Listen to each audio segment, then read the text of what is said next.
Joe's making fun of me about how my complexion. And wait, look at Matt next to Joe. I was just going to say, that's why I asked him, does it run in the family? It's my lighting. My lighting makes me look more pale than usual. You know, it's funny. Yeah. These halo lights have, I mean, you can get lighter, dark. They have little buttons on them that you can adjust all this stuff, Matt. I know you didn't realize that. That's right. That's right. I get lights that make me look heavier than I really am. Oh, okay.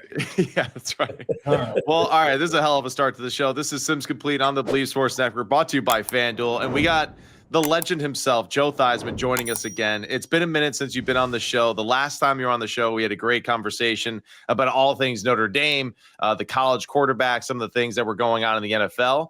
We're going to do another State of the Union address as far as the quarterback conversation goes this upcoming season, with starting with your Commanders, along with some other NFL franchises that have young quarterbacks, new offensive coordinators, a few surprising moves. We'll get to Matthew Stafford and, of course, Ty Simpson later on and get your thoughts on that. But Coach Joe Theismann, thank you for joining us as always. And starting off the show, too, by teasing Big Phil about his pale skin complexion. Oh my God! Yes. We've been doing this for years. You like that picture of me? That was taken last week, Phil. I guess we'll segue now into another quarterback conversation off of that. Two guys that I think have pretty good abs. We'll see actually about the one, but Justin Herbert and Mike McDaniel, right? And that combination moving forward, of course. Just Mike McDaniel being a little bit of a polarizing character there in Miami. I mean, all that being said, they still made the playoffs 2 years, right, when he was there at the helm. Yep. What excites you about this collaboration between these two guys? Well, I think first of all, Justin's got to stay healthy.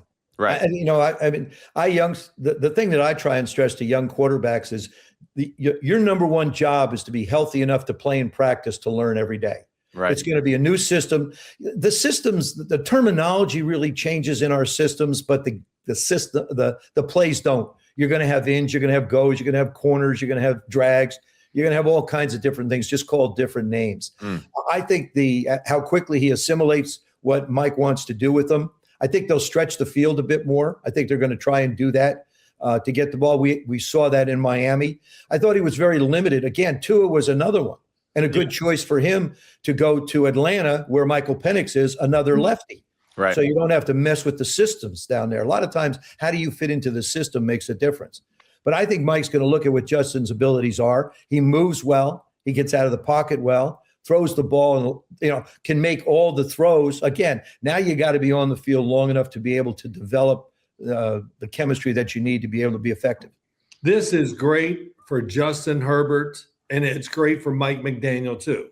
Because he's going to have to change what he does on offense. He's not going to have to create a play and do all this stuff to get a guy open or where Tua can make the throws. Now, as Jim Harbaugh said when he took the job, it's nice to have a quarterback that can hand the ball off at 60 yards.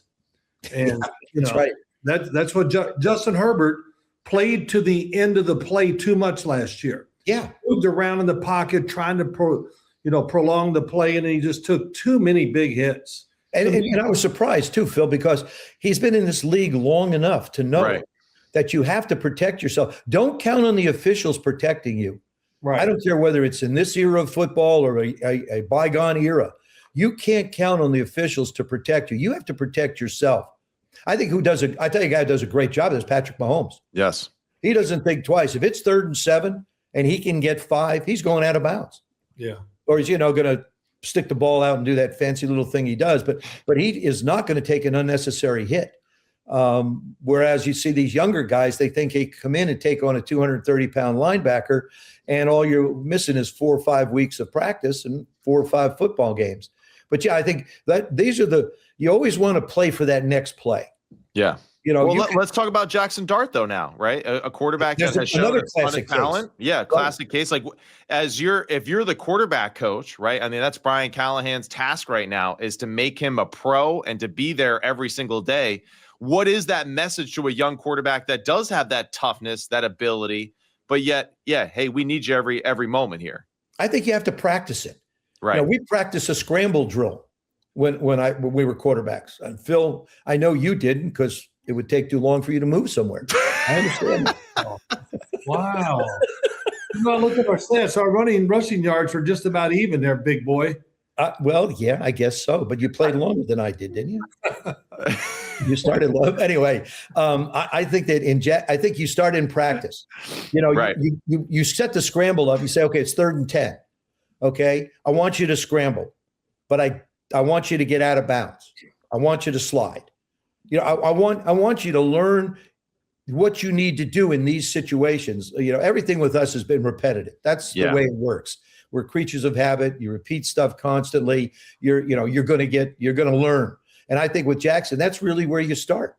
It starts in practice. It seems simple, but it's not in the heat of the moment. If your mind's telling you, I got to pick up this first down, but then you're back. Well, back in August when we were in practice, I'll just go out of bounds. By the way, there's a defense that should be pretty darn good in New York. As a matter of fact, that whole NFC East, I think, improved through the draft. The areas that they needed to get better in. So it'll be a very interesting division to look at, the Giants being one of them. Jaxson Dart, I think he, to go about his practice, he did practice like that. He didn't just throw the ball away. If they were covered, he'd look for the room where he could take off and get some yards. He did it all during practice, all preseason. And I kept going, why didn't he just stand in there and throw the damn ball? Yeah. Then I understood it. He was playing the game every play. Except he didn't go down in the practices, which now he's got to be thinking about that, even in that. Knowing that running, and there it is, I would be tackled, so I was going to protect myself. Phil, mobility is an asset, but it's also an anchor. You have the ability to escape. Like I said, I think Patrick, to me, is the best at it. The ability to escape, to create plays and look downfield to find people is one thing. The ability just to run with the football is not going to let you last long in this game. To be, like I say, stay in the pocket as long as you can, move around, create opportunities for yourself. So mobility is an asset, but then also if you think you can take off and run too quick, you start seeing, I call them ghosts. Yeah. All of a sudden, there's a shadow, there's a flash, and you're gone. You have to stay and discipline yourself through that. And you brought up the point with Jaxson. I think that's one of the areas where I would expect growth from him in this year. I think John will do a terrific job coaching him, and Brian will as well, to be able to give him a chance to be the quarterback they need him to be, not the guy that he's been before. Well, they got the ultimate thing. Whatever, stand next to me now. We're done. They're going to be tough with him. He's got Greg Rowan there for the run game. It's unbelievable. I mean, the coaching staff is as solid as you find anywhere. Yeah, it's really interesting. And John, there's no doubt about it. No matter how he looks and what you perceive him to be, he's tough as hell. Yeah. And it's really easy. I did probably 20 Baltimore games, Raven games, and watched him, talk to him. And, he was always, right on it. And when they went out to practice, damn, it was fun watching them practice because it was real. It really was. It really was. And again, we another quarterback to segue into is what's Lamar going to do now? Yeah. In a different offense. And what happens in the not too distant future? What happens when Derek's not there? Right.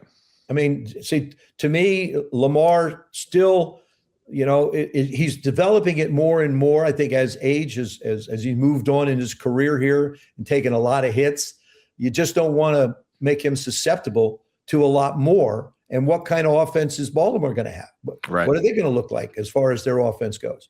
Well, he took more hits this past year than I've ever seen him take. Not just hits, I mean big hits. Yeah. He couldn't get down. It's just, and to a degree, again, when you have someone with that kind of ability, you fight, I think, as a coach, letting him take control of the game. You have to pull the reins back on him. Right. You have to protect them basically from themselves. We hear this quite often, but you have to protect him from himself. It's Jayden Daniels, same way in Washington. Right. Jayden has to be protected from himself. He's learned to slide. He's learned to run out of bounds. People say, well, he's so slight. He's wrapped real tight. Sure. I mean, there's an ounce of flesh, there is an ounce of fat on him. Right. And now I think in this offense, they'll run more play action. Probably the best thing that happened in Washington for him was not playing the last 4 games of the season, but being able to spend that time on the practice field with David Blau. Right. The offensive coordinator, at that time, the quarterback coach. Yep. They worked on getting under center. They worked on play action. And Phil, we both know, all of us know this. Play action is the best protection you're going to get. Yeah. Forces everybody to hesitate just a split second, and you can get the ball out of your hands. And I think this offense in Washington will be a lot more dynamic. And, I didn't realize in studying film, Terry McLaurin, he only played one side of the field. That's right. Yeah. I remember Lynn Swann and John Stallworth played left and right wide receivers. I didn't realize Terry only played the left side. Mm. And when and didn't play in the slot, and didn't play Z, and didn't move around.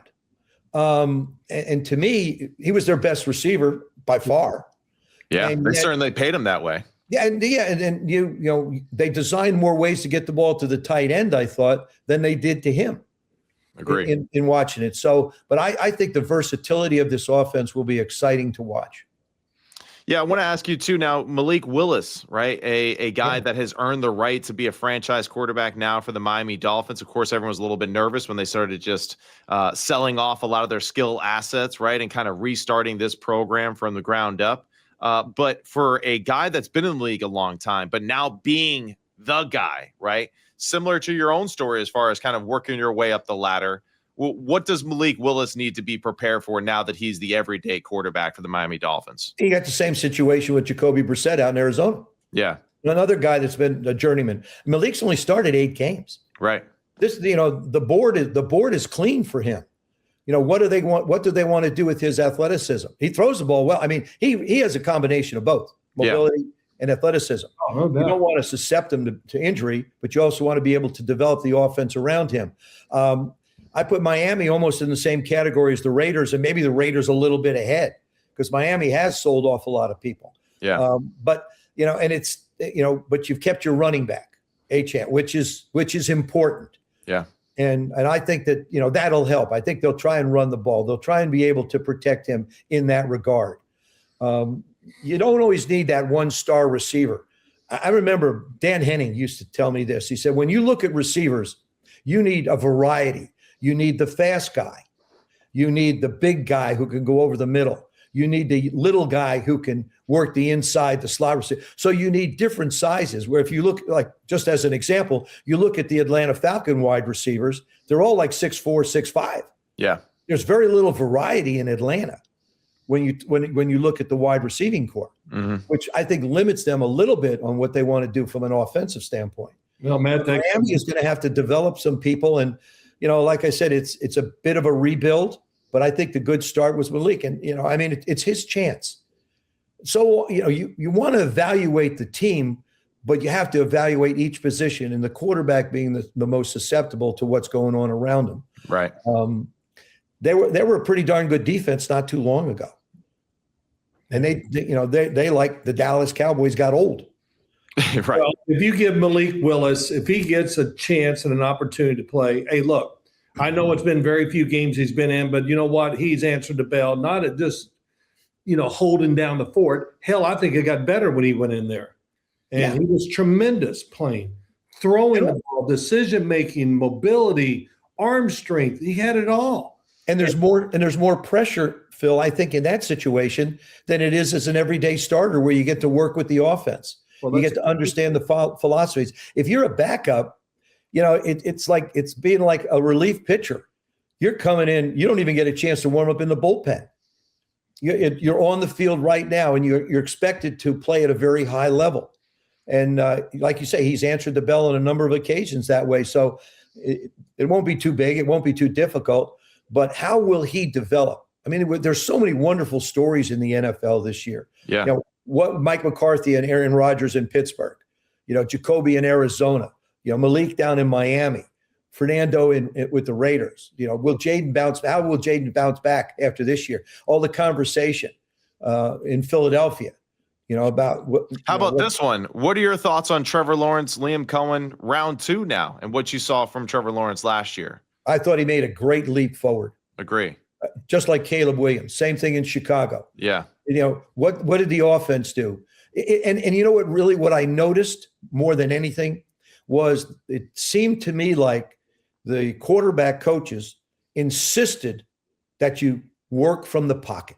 Right. Get the ball out of your hands. Let other people do their job. It happened in both places, Jacksonville and Chicago. Right.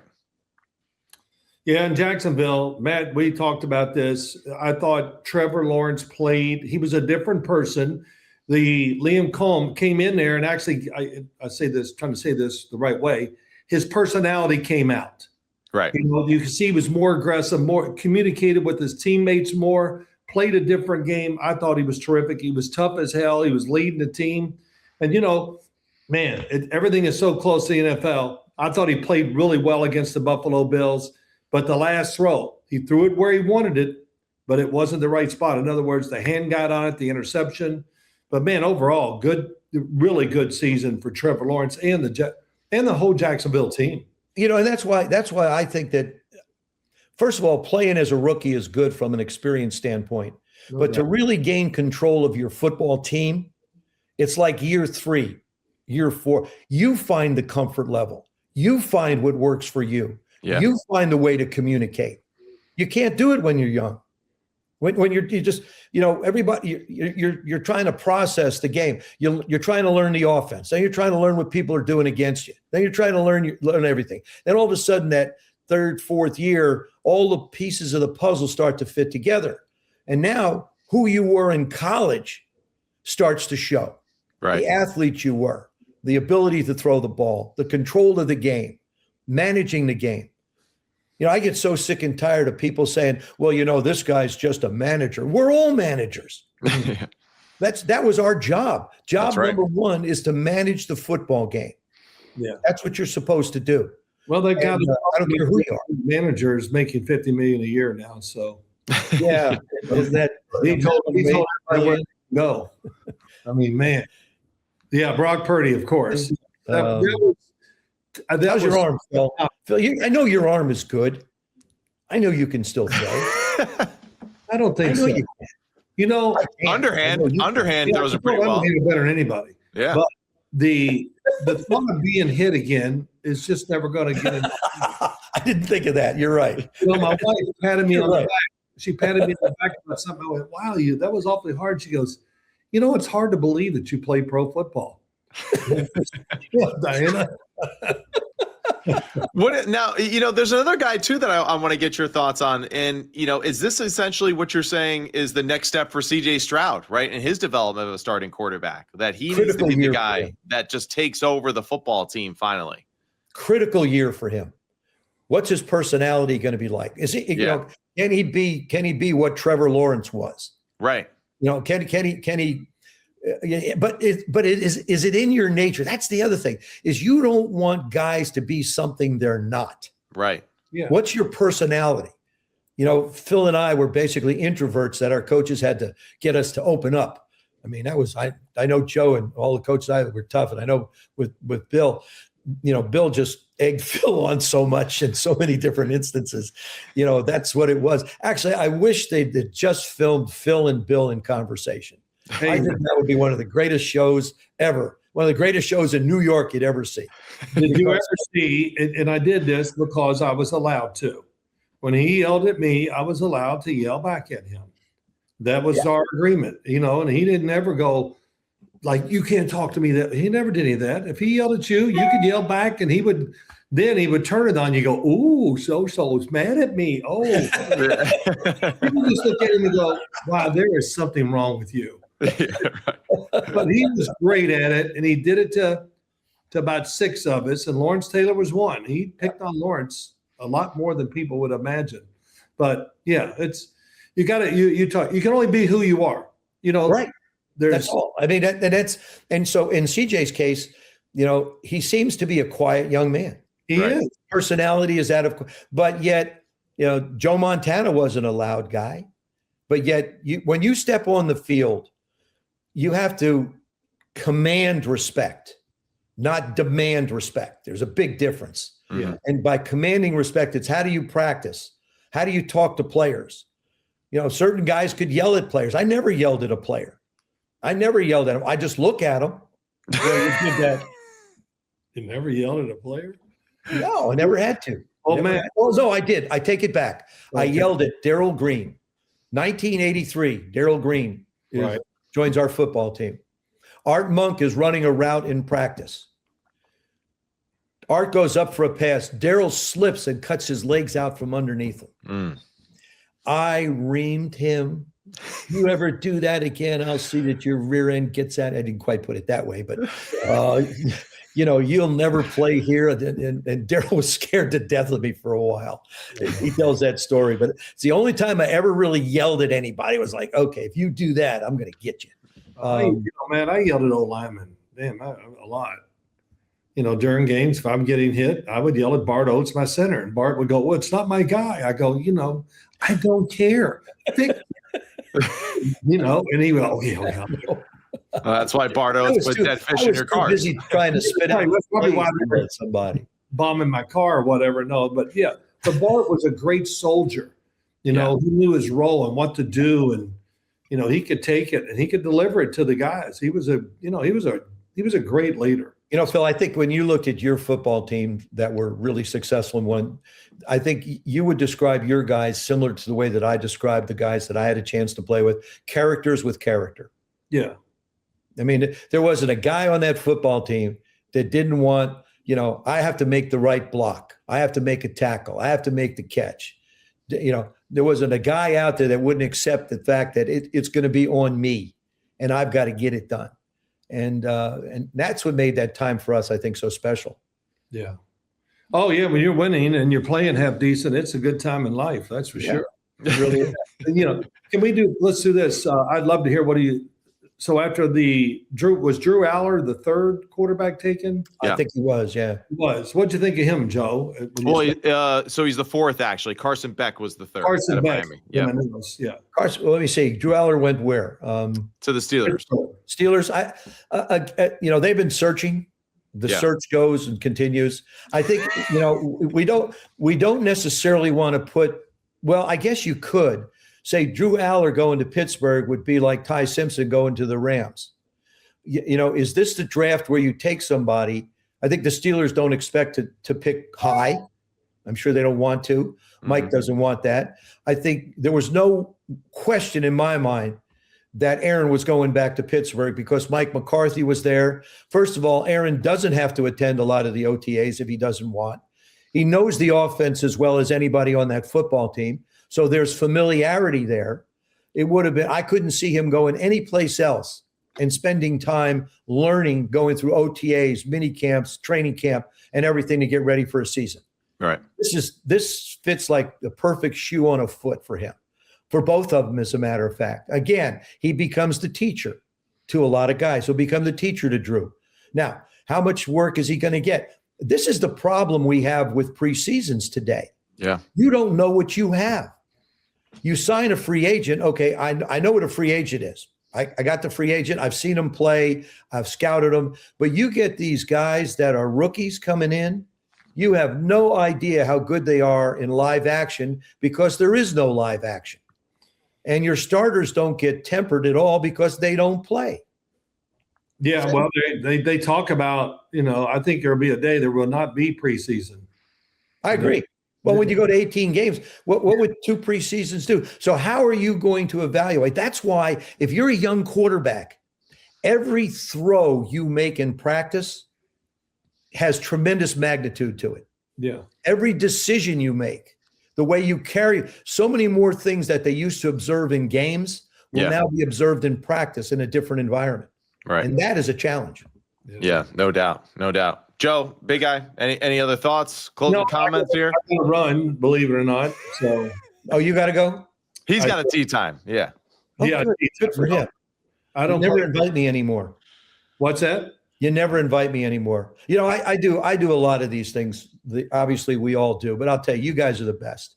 Well, I mean, the entire Sims family dominating the airways in so many different ways.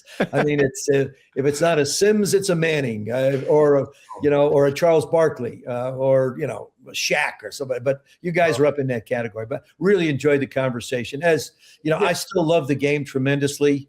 I had such a great time for 23 years in the booth, and on doing it, and it's still the best game I think that's ever played. I really appreciate spending time with you. Well, once we get a little information and training camp and all that, we'll see a preseason game or two. Then we got to talk again. Just then you can really let's not wait 2 years. Yeah, that's right. That's right. No, yes, I know. No, well, you know what? I do want to have you on later in this season because I do have a feeling that CJ Carr is going to have a pretty big year, right, for this Notre Dame offense, and really excited for him, and was so impressed a year ago. But, of course, Jeremiah Love was the star of the show, so CJ kind of got pushed to the side a little bit as far as that discussion. But we'll definitely have you on to talk more Notre Dame Irish football and CJ Carr. Of course, keep you up to date, too, with the Commanders and your thoughts on Jayden Daniels. And just to let you know, too, Big Phil was hitting golf balls a few days ago with me. And, he shanked one about 60 yards to the right there. I shanked two swings, two shanks. I live on the right side of a golf course. They could cut a golf course in half and never even worry. They could have weeds grow on the left side. That's right. Wouldn't worry about it one bit. Joe, I haven't played around the golf. I don't know, Matt. Tell me how many years you think it's been. Probably about 3 years. Yeah. Oh, wow. 3? What are you, crazy? I mean, you played. I don't want to say like you didn't keep score, but you were out there. You were hitting the ball, right? I mean, come on. So I never played once I left Ridgewood. That's probably 12 to 15 years ago. At least, because I think the last time we played might have been the last time you played.